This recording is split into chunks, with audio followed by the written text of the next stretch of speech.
Por que isso, irmão? Porque Pedro escreve essa carta para aquele povo que ia aceitando a Jesus e começava o sofrimento, a perseguição do vizinho, do pai, da mãe, do esposo, da esposa, e aquela perseguição que no viver diário ela acontece. Talvez algumas delas não acontecem na sua vida hoje, porque você talvez não passava pelos problemas que eles passavam. Naquela época a pessoa aceitava Jesus, ele era deserdado da família. Se ele era casado, se separava, a pessoa jogava fora. Se fosse filho, era expulso de casa. Eles não aceitavam. Então, os vizinhos não aceitavam. Os filhos dos crentes eram perseguidos pelos amigos, pelos parentes. Acontece muito pouco aqui no nosso mundo, que você é brasileiro. Então, no Brasil acontece muito pouco essa perseguição. Mas Pedro escreve essa carta para esse povo que estava sofrendo. E eles estavam sofrendo, e não era aquele sofrimento passageiro, né? Era o sofrimento da vida. Aí Pedro explica que ele era passageiro. Porque o nosso pensar é que o nosso sofrimento, a nossa angústia, ele vai ser para sempre. A gente tem na cabeça que ele vai ter aqui a duração dele, que não acaba. Tem pessoas que acham que ele sofre a vida inteira. Mas não é, irmão. O sofrimento, ele não é eterno, para sempre. Ele muda de configuração. Por exemplo, irmão, existem vários tipos de sofrimento. Sofrimento psicológico. Sofrimento, que é sofrimento da alma. Sofrimento na carne, que é enfermidade. Sofrimento na carne, que é a pressão do pecado. Sofrimento que as pessoas sofrem na questão de estar vivendo com parentes, com amigos, com perseguição, com pessoas. Sofrimentos que o diabo persegue as pessoas. São sofrimentos que nós passamos. A vida cristã, ela é uma guerra.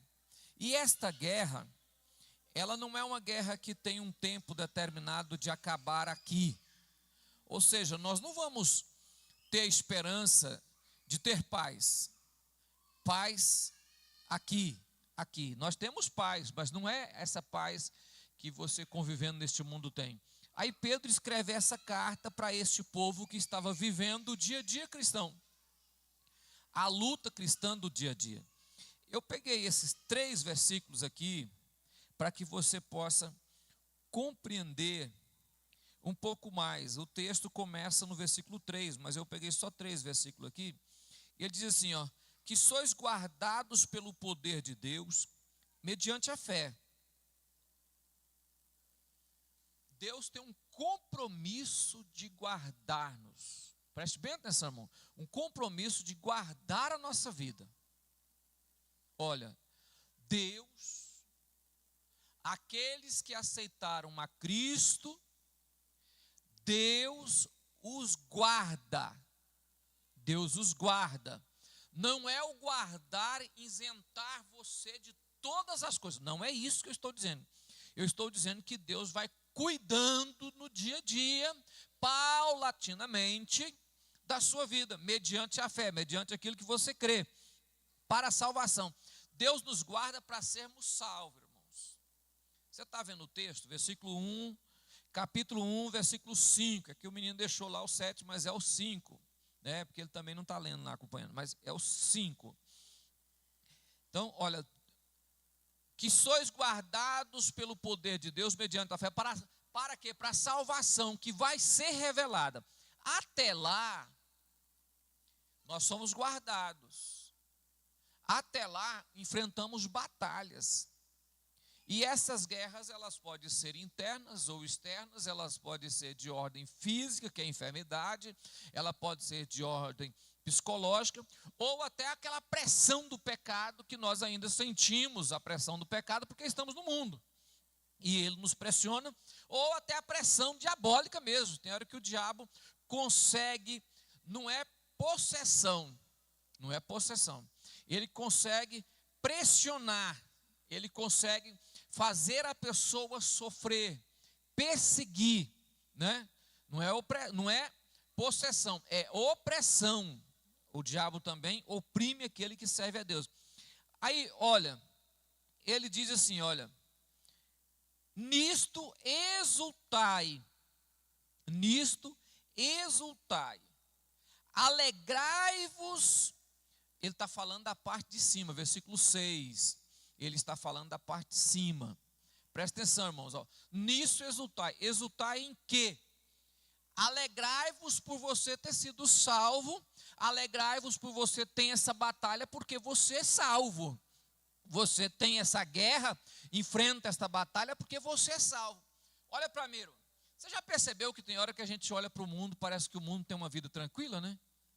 Você olha para o vizinho e fala, rapaz, o cara não é crente, mas ele vive uma vida assim, tão tranquila. Você fala, mas o camarada, parece que ele não tem problemas.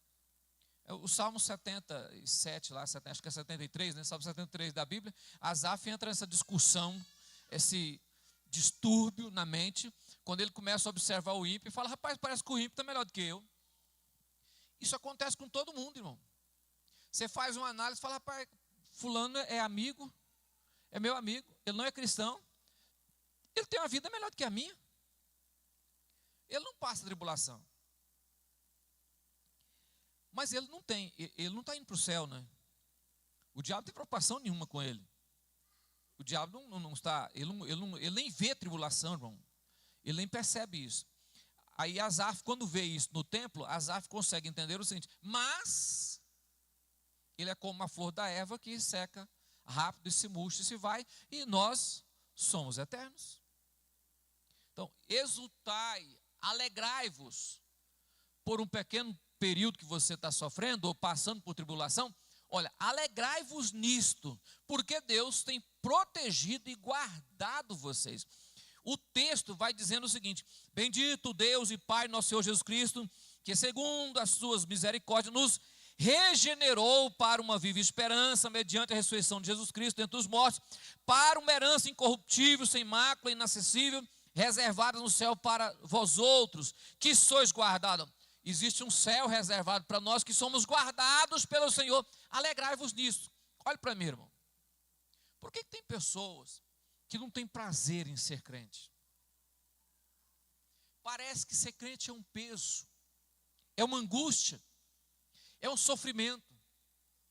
Parece que ele revela no rosto uma grande tribulação, uma carga imensa, um sofrimento imenso.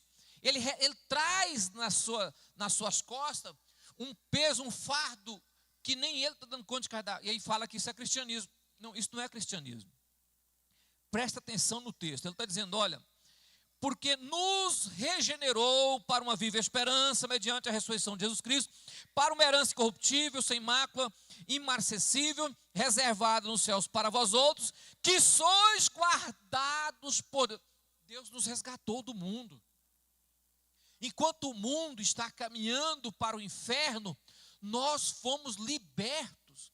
Irmãos, ser clareado a nossa mente para enxergar a salvação. Preste atenção, tem pessoas que não conseguem enxergar a salvação. A mente dele é obscurecida pelo culturismo ou pelo satanismo. Ele não consegue enxergar a salvação em Cristo Jesus. Por mais que você explica, a pessoa não entende isso. Presta atenção numa questão aqui, Epsio. Quem tem aqui, o seu pai não é cristão? Seu pai e a sua mãe não é crente. Você já tentou explicar o céu para ele? Ele não entende. Você tenta explicar que ele precisa de ir para o céu, ele fala, aham. E a mente dele parece que é obscurecida. Olha para mim, irmão. Deus clareou a sua... Não foi você que melhorou a mente, não. Deus fez você entender o Evangelho. Olha o texto. Jesus Cristo, que segundo a sua muita misericórdia, nos regenerou para uma viva esperança. E depois que Ele nos regenerou, para que pudesse ser salvo, uma herança incorruptível, nos guardou, olha, nos esclarece a salvação, nos mostra o céu, perdoa-nos, nos prepara e nos guarda para ser salvo. Você está vendo que há um acompanhamento, uma proteção presente? É isso que me faz parar certo dia e dizer: Deus, se não fosse o Senhor na minha vida. Se não fosse Deus, aonde estaríamos nós? Que vida levaríamos? Tem pessoas que não conseguem olhar e falar: não, mas se eu não estivesse na igreja, eu estaria bem. Eu não estaria, irmão. Eu não estaria bem. Eu paro para olhar para trás e dizer: Deus, se não fosse o Senhor, eu estava miseravelmente acabado. Esse texto, ele vem abrir a nossa mente e diz: alegrai-vos, porque você foi escolhido, Deus chamou vocês, está preparando vocês para a salvação, tem uma herança preparada na eternidade para você que aceitou Jesus como Senhor. O que Pedro está fazendo? Consolando, irmão. Pedro está consolando. Pedro está consolando as pessoas que estão sofrendo. Aí no versículo 6, ele diz: nisto exultai, alegra. Você pode olhar para a sua vida e não ver nada. Parece que você olha e não tem nada de bom acontecendo. Ou nada de novo. Mas tem, irmão. Se nós conseguimos chegar até aqui e manter a salvação, se conseguimos confessar os pecados e estamos sendo sustentados por Deus para ser salvos, tem muito que alegrar, irmãos. Muitas pessoas já caíram, tombaram na estrada, deixaram Cristo, outros não conseguiram chegar até aqui, mas Deus nos sustentou com a sua poderosa mão e nos deu direitos. Se estamos aqui não é porque somos fortes, é porque o Senhor é bom. O Senhor é bom. Se estamos aqui é porque Deus é bom. Se Ele não fosse bom, nós estaríamos jogados na sarjeta. Tem pessoas que não conseguem olhar para isso e se alegrar. Não é hipocrisia. Eu paro quase todos os dias, não é todos os dias, mas eu paro quase todos os dias para olhar para a minha vida e dizer: Deus, se não fosse o Senhor, eu estaria totalmente destruído. Eu não seria nada. Talvez estaria morto ou preso ou jogado em qualquer lugar, mas Deus, não sei porquê, porque méritos eu não tinha, não sei por que Deus olhou e disse: não, você clarear a mente para ser salvo, abrir o nosso entendimento. Nisto exultai. Versículo de número 6, olha, presta atenção, irmão. Nisto exultai, embora no tempo presente, por breve tempo, embora na sua vida que é passageira, por um breve tempo, ele está falando o que, irmão? O seu sofrimento não é eterno. A sua enfermidade não é para sempre. A perseguição, a angústia, o sofrimento psicológico ou físico não é para sempre. Olha o que ele está dizendo: por um breve tempo. Salomão escreve que todas as coisas têm um tempo determinado. Não é para sempre. Tudo tem um tempo determinado. Então, o nosso sofrimento não é para sempre, irmão. Abra sua Bíblia aí, deixa eu lembrar aqui de Coríntios, segunda carta, irmão, de Coríntios. Coríntios capítulo 4. Segunda carta de Coríntios capítulo 4. Versículo de número 16. Por isso, não desanimamos, pelo contrário, mesmo que o nosso exterior se corrompa, contudo, o nosso homem interior se renova de dia em dia. Olhe para mim, irmãos. Por isso, mesmo que o nosso exterior vai sendo desgastado com o tempo, contudo, o nosso interior se renova. Versículo 17. Porque a nossa leve, olha o texto, porque a nossa leve produz para nós um eterno, acima de toda. Depois eu vou te explicar por que Paulo fala isso, irmão. Versículo 18. Não atentamos nós que as coisas que se vê, mas nas que não vê, porque as que se vê temporais e as que não vê são temporal. O que você está vendo aqui passando é temporal. Isso passa. Isso vai passar. Eu tenho que entender que isso vai passar. Amém, irmão? Olha, nada que você passe aqui é para sempre. Não fica você se lamuriando por uma coisa que vai passar. Mas a minha família, meu filho, meu desemprego, minha carne, meu sofrimento, minha doença. Vai passar. Vai passar. Isso vai passar. Isso tem uma duração. Mas o que está reservado para nós é eterno. O sofrimento é momentâneo. Momentâneo. Esse breve e leve sofrimento momentâneo vai terminar. Então, olha, voltando lá no texto de Pedro, ele diz assim, olha, por um breve tempo, aí o que eu achei interessante foi esse texto aí, ó. Se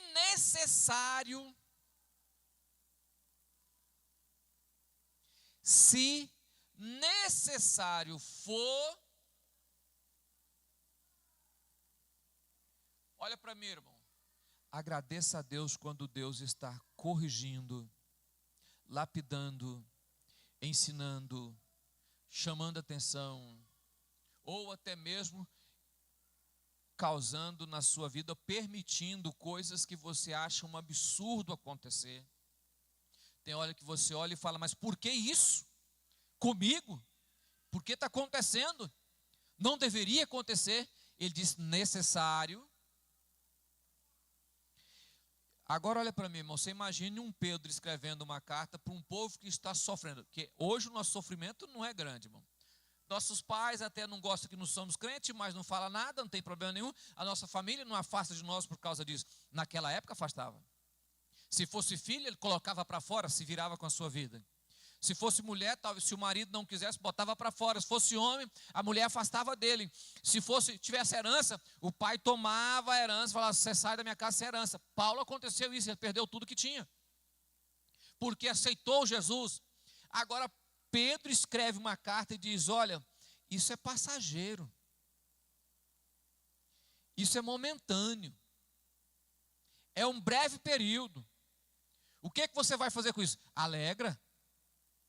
Se você está passando por isso, é exatamente porque você aceitou Jesus. Jesus iluminou a sua mente e tem na eternidade guardado uma herança incorruptível para vocês. Alegrai-vos, o tempo é curto, é necessário. Essa palavra necessária, ela vem fazer uma ligação entre o breve, exultai, com a parte de baixo. Ele diz, é necessário que seja contristados. É necessário que vocês passem por tribulação. É necessário que vocês realmente entristeçam. Você pensou uma questão dessa, irmão? É necessário que agora vocês entristeçam. É necessário que nós agora passamos por isso. Temos que passar por isso. Abra sua Bíblia em Romanos 12, verso 12, irmão. Só para você entender a visão de Paulo dentro desse texto. 12, verso 12. Regozijai-vos na... Vamos, regozijai-vos na... Sede paciente na oração Amém, irmão? Paciente na tribulação. Essa é a parte mais difícil que tem. Você já viu a pessoa ser paciente quando está doente, irmão? quando ele está deitado numa cama de hospital. Mas você sabia que quando você está numa cama de hospital, traz uma paciência muito grande na sua vida, principalmente quando você não pode sair? Que querendo ou não, você vai ter que ficar lá? Que lá te induz a ter paciência. Lá te ensina a ficar tranquilo. Porque o que Deus faz com isso? O que me intriga na mente é quando Pedro vira e fala: é necessário que você se entristeça. Olhe para mim, irmão. Aí eu fui pensar o seguinte: por que é necessário que eu fique triste, irmão? Olha para mim, irmão. Você não pode gostar desse mundo. Você não pode acomodar com as coisas do mundo, irmão. Jamais nós podemos olhar para esse mundo e falar: não, Jesus, não volta não, agora está tão bom. Nossa, Jesus, não volta agora não, porque as coisas ficou tão boas. Parece que agora eu entrei no paraíso. Não, Jesus, olha aqui, está tão... A nossa vida tem que olhar sempre para o mundo e pensar o seguinte: Jesus, não dá. Aqui não dá. Por mais que está melhorando, mas não presta. Então, quando ele diz: é necessário que vocês padeçam,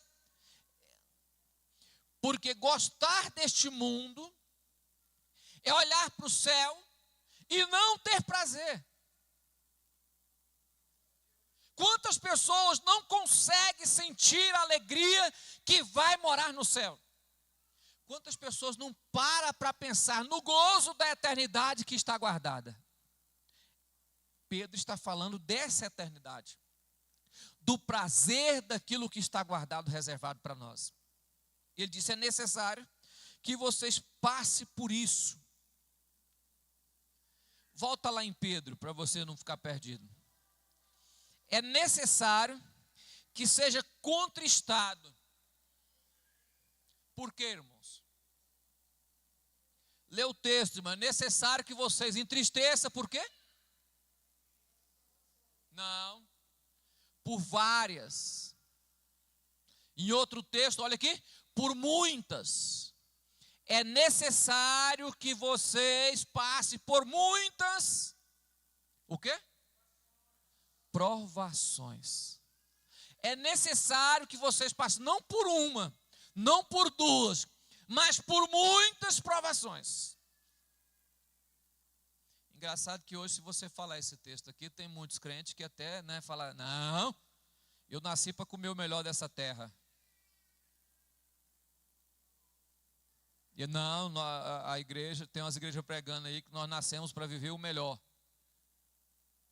Olha para mim, irmãos. Nós sofremos, mas vamos ser salvos em nome de Jesus. Nós sofremos, mas somos guardados pelo sangue do Cordeiro. Nós sofremos, mas Deus tem guardado a nossa salvação e tem preparado um lugar para nós no céu. Nós sofremos sim, sofremos para não gostar disso aqui, irmão. Eu não sei como as pessoas podem ter prazer num lugar onde você só vê notícia de morte, de adultério, de prostituição, de miséria, de estupro.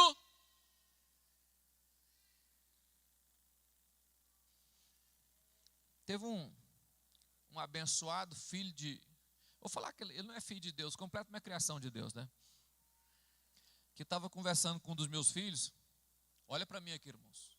Olha bem para mim. E falou assim: rapaz, o povo mais fácil de ser enganado, mais bobo da terra é crente. Crente é o bicho mais bobo que tem na terra. A gente engana eles com facilidade. Ele pensa. Ele falou assim: eu conheci uma mulher dirigindo um táxi, um Uber. Conheci uma mulher crente. Aí comecei a conversar com ela, que quando você entra no Uber, né, o cara tem uns desses que conversa mais do que, né? A língua é solta, fala tudo. E eu comecei a conversar. Aí ela começou a me contar a vida dela. Que tinha separado do marido, que estava sofrendo muito e que agora tinha muitas... estava passando muito sofrimento e estava muito carente. Olha o que a mulher crente vai falar dentro do Uber. Estava muito carente. E aí ele falou assim: uai, mas eu sou solteiro e tal, então nós podíamos se encontrar, já que você está solteira, separou do marido, eu sou solteiro. Ela falou: não, então você vai na igreja. Aí eu vou lá, ué. Aí ele tinha um paletó em casa, ele botou um paletó e veio para a igreja. Encontrar a irmãzinha carente, sofredora. Ninguém conta o seu sofrimento para ninguém, irmão. Você tem que ter a pessoa certa. Quem tem a língua solta aqui falando demais, só encontra o diabo na frente, não encontra outra pessoa não. E ele veio para a igreja. Sabe o que os crentes fez? Não podia ver ele, que via ele de paletó, né? Paz Senhor, irmão. Abraçava ele. E ele falou bem assim, eu estava lá doidinho para pegar a irmãzinha. Dentro da igreja. E ele frequentou a igreja um bom tempo. Até que... Aí chamou de bobo, mas ele não sabia que os irmãos estavam tratando ele bem na intenção de trazer ele para ser salvo. Quem perdeu? Quem perdeu? Foi ele, porque a nossa intenção era que ele seja salvo. Mas se ele quer continuar servindo o diabo, que continue servindo. Nós vamos continuar ficando bom. Nós somos simples como as pombas, mais prudentes como as... Mas vou contar outro sofrimento para você na igreja. Que tem crente que é fraco mentalmente, né? Acabou de ser preso recentemente um camarada que estrupou 2 crianças dentro do banheiro da igreja. Ele foi preso uma vez, ficou preso 5 anos, saiu, voltou para dentro da igreja e estuprou de novo dentro da igreja. Sabe aonde? Dentro do banheiro da igreja. Ele veio, olha o que ele conta, veio para dentro da igreja, fez amizade com os crentes, ficou 1 mês, 2 meses, aí fez amizade, começou a fazer amizade com as crianças. Aí começou a mãe precisar de um menino ir no banheiro com 7 anos, mandar o rapaz levar o menino no banheiro. Porque crente é assim, irmão. Tem crente que sofre porque gosta de sofrer mesmo. A falta de sabedoria é tão tamanha que isso faz a gente ficar até nervoso com a ignorância do crente, né? Aqui na igreja tem pessoas que fazem isso, irmão. Ah, pode ir no banheiro você. Você sabe quem é que está lá, irmão? Você viu quem entrou no banheiro? Você sabe se alguém está sentado lá no vaso e ficou umas 2 horas sentado lá esperando alguém chegar? Ninguém sabe. Sabe, irmão? Não. Então, prudência como a serpente, não é isso? Nós somos simples. Tá certo, as pessoas podem até enganar o crente, mas tudo que fazemos aqui é para levar a pessoa para o céu. Aí nós sofremos, mas é momentâneo, nosso sofrimento é momentâneo, mas nós não podemos também ser tão negligentes assim, irmão. Tem hora que nós sofremos porque nós puxamos o sofrimento. Nós buscamos. Ele já existe naturalmente. Múltiplas provações, sede contristado por muitas. Abre a sua Bíblia em Romanos 8. Romanos 8, abre a Bíblia, Romanos 8, 18. 8, 18. Diz assim, ó. Porque para mim tenho por certo que o sofrimento do tempo presente não pode ser comparado com a glória que há de ser revelada em nós. Pode comparar, irmão? Não, então nosso sofrimento é mínimo com aquilo que Deus vai fazer na nossa vida em nome de Jesus. É muito pouco o sofrimento que passamos aqui em comparação com a glória que Deus tem preparado para nós. É o mínimo, é o mínimo. Mas vamos Romanos 8, 35, irmão. Só para você ver a quantidade de sofrimento que não pode nos tirar do reino. Quem nos separará do amor de Cristo? Vamos ler? Quem nos separará do amor de Cristo? Vamos ler?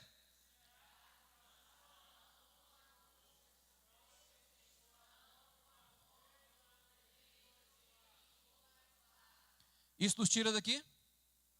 Isso nos tira daqui? Se passarmos por tribulação, por angústia, ser perseguido, fome ou nudez, perigo ou espada, vamos permanecer aqui. Tribulação é muito. Vamos ler 36. Como está escrito, por amor de ti somos entregues à morte todo dia, fomos considerados como ovelhas para o matadouro. 37. Nós não estamos aqui para ser... Olha, presta atenção. Aquele versículo anterior, Paulo está dizendo, nós não estamos aqui para ser preservados. Nós não fomos chamados para ser preservados. Nós fomos chamados para ser purificados como se purifica ouro. Presta atenção, irmão. Nós não fomos chamados para ser preservados dos problemas. Fomos chamados para ser purificados como purifica ouro.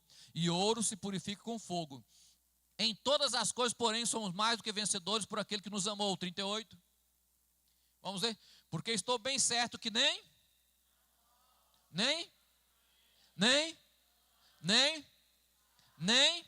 as coisas do presente. Para aqui, irmão. Nem as coisas do presente.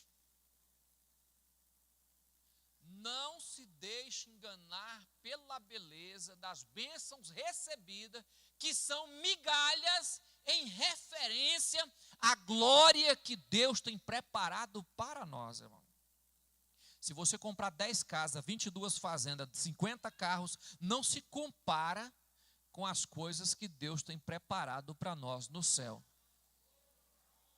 Tudo isso é fumaça e ferrugem, não serve para se comparar com o que Deus tem preparado para nós no céu.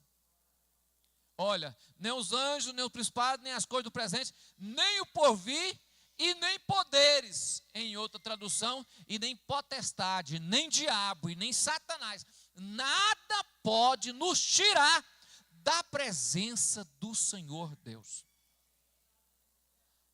Nós passamos por isso aí? Nós passamos por tudo isso? Passamos. São múltiplos sofrimentos? São. Mas nós permanecemos servindo o Senhor. Por que sofremos, irmãos? Aí Pedro fala assim, versículo 7 de Pedro, 1:7. Deixa o menino. Aí. Porque passamos por várias, é necessário que sejam contristados por várias provações, para que, uma vez confirmada a vossa fé, muito mais preciosa do que ouro perecível, mesmo apurado por fogo, redunda em louvor, glória e honra, na revelação do Senhor Jesus Cristo. Para quê? Para que seja confirmado a nossa. Só mostramos para nós mesmos que somos crentes quando sofremos e permanecemos servindo o Senhor. Quando a pessoa sofre e pensa em... irmãos, nunca culpe a Deus pelo seu sofrimento. Lembre-se que o seu sofrimento tem um sentido. Paulo falou, por 3 vezes eu orei a Deus para tirar de mim o espinho na carne. E Deus me falou que não tiraria. Porque o seu poder se aperfeiçoa na fraqueza. Então, o espinho na carne me causa fraqueza, e a fraqueza aumenta o poder de Deus, melhora, afina a minha comunhão com Deus. Então, a minha fé é purificada, experimentada, ela é testada por todas as coisas que acontecem comigo nesta terra. Amém, irmão? Então, por que sofremos? Porque na realidade, há um propósito. Pastor, por que você está falando que há um propósito com Deus? Porque Pedro diz, é necessário para que isso afine, ou melhore, ou purifique a vossa fé. Agora vamos voltar no texto de 2 Coríntios capítulo 4, verso 17 lá.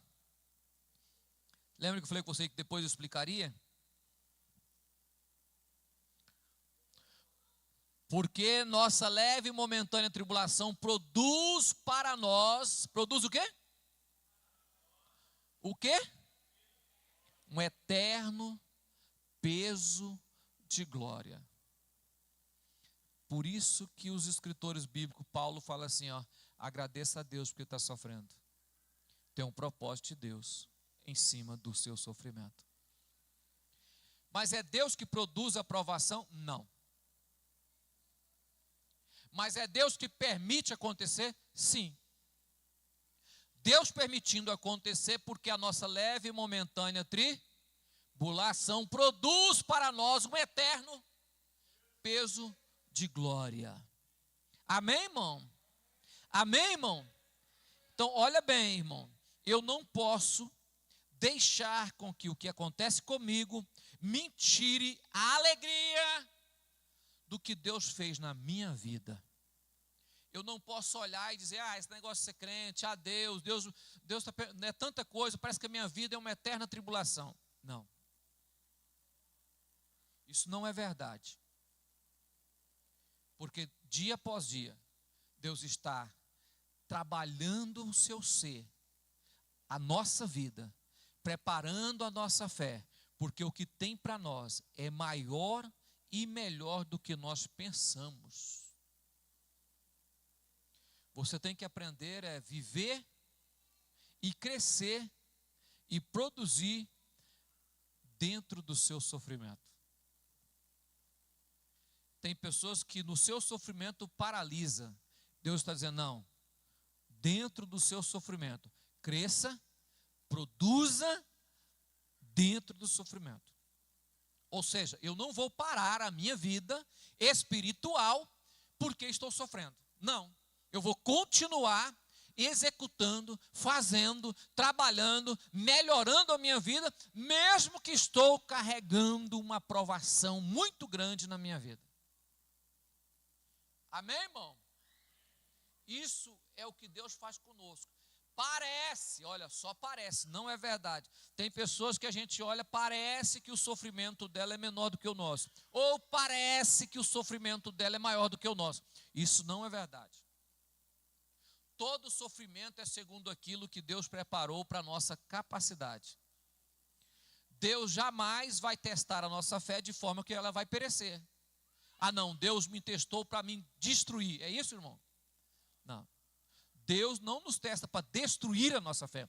Ele nos prova para que nós possamos crescer a nossa fé a cada dia. Então, permita você mesmo, no seu sofrimento, aproximar de Deus e fazer igual Paulo. O poder de Deus se aperfeiçoa em cima da minha fraqueza.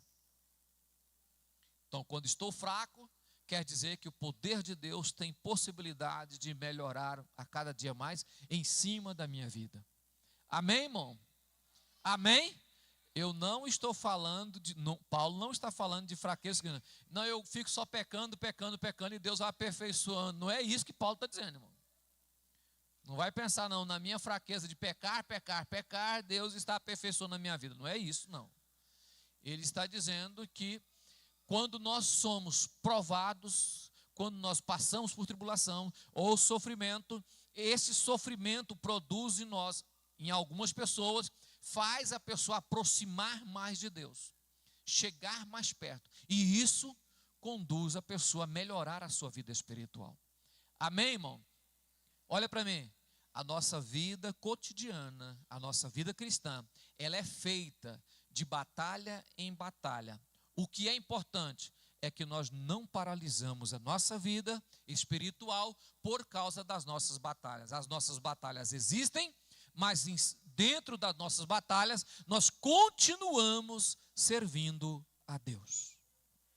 Amém, irmão? Então não pare porque você está sofrendo. Só faça aquilo